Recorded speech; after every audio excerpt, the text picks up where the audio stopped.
Hi friends, ഇന്ന് ഞാൻ ശംഖുപുഷ്പം കൊണ്ട് ഒരു ക്രീം ഉണ്ടാക്കുന്ന ഒരു വീഡിയോ ആയിട്ടാണ് വന്നിട്ടുള്ളത്. അതിനു വേണ്ടി ഒരു 10-12 ശംഖുപുഷ്പം എടുത്തിട്ടുണ്ട്. അതൊരു തിളച്ച വെള്ളം ഒരു ഗ്ലാസ്സിൽ എടുത്തിട്ട് അതിലേക്ക് ആ പൂക്കളൊക്കെ ഇട്ട് വെച്ചിട്ടുണ്ട്. ഒരു 10 മിനിറ്റ് നമ്മളതൊന്ന് റെസ്റ്റ് ചെയ്യാനായിട്ട് മാറ്റി വെക്കേണ്ട. അതിലത്തെ കളറൊക്കെ ആ വെള്ളത്തിലേക്ക് ഇറങ്ങി വരാൻ വേണ്ടിയിട്ടാണ്. അങ്ങനെ 10 മിനിറ്റ് കഴിഞ്ഞപ്പോൾ നല്ല നീല വെള്ളമായിട്ട് നമുക്ക് കിട്ടിയിട്ടുണ്ട്. അത് എന്നിട്ട് അരിച്ചെടുത്ത് ഒരു അരിപ്പ വെച്ച് അരിച്ചെടുത്ത് പിന്നെ നമ്മൾ അതിലേക്ക് 2 ടീസ്പൂൺ കോൺഫ്ലോർ ആണ് ചേർക്കുന്നത്.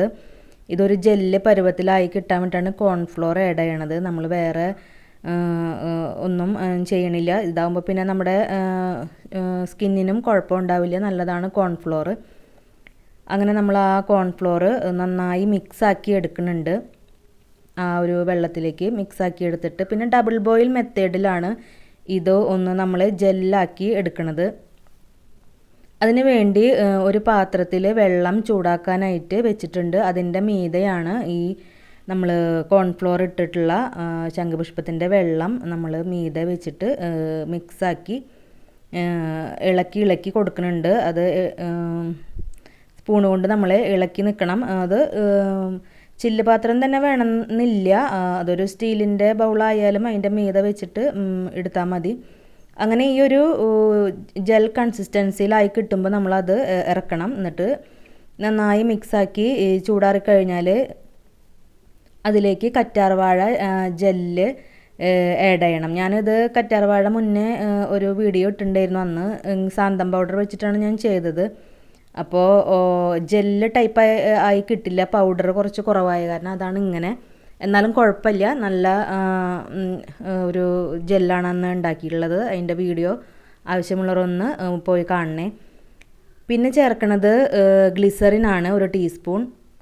കറ്റാർവാഴ ജെല്ല് ഞാൻ ചേർത്തത് ഒരു 2-2.5 ടീസ്പൂണാണ് ചേർത്തത്. പിന്നെ വൈറ്റമിൻ ഇ ടാബ്ലറ്റ് ഉണ്ടല്ലോ, അത് ഒരു 2 എണ്ണം നമ്മൾ അതിൻ്റെ ഒരു ലിക്വിഡ് ഇതിൽ ചേർക്കുന്നുണ്ട്. എന്നിട്ട് നന്നായി മിക്സാക്കി എടുത്ത് നന്നായി അത് മിക്സാക്കണം.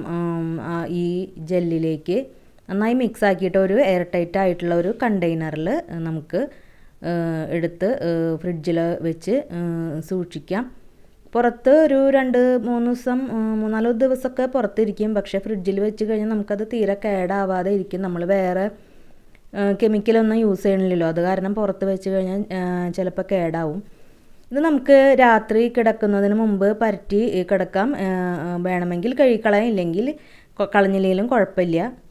എന്നിട്ട് ഒരു മോയ്സ്ചറൈസർ പരട്ടണേ. വീഡിയോ കണ്ട് ഇഷ്ടപ്പെട്ടാൽ ഒന്ന് സബ്സ്ക്രൈബ് ചെയ്യണേ. Okay, by.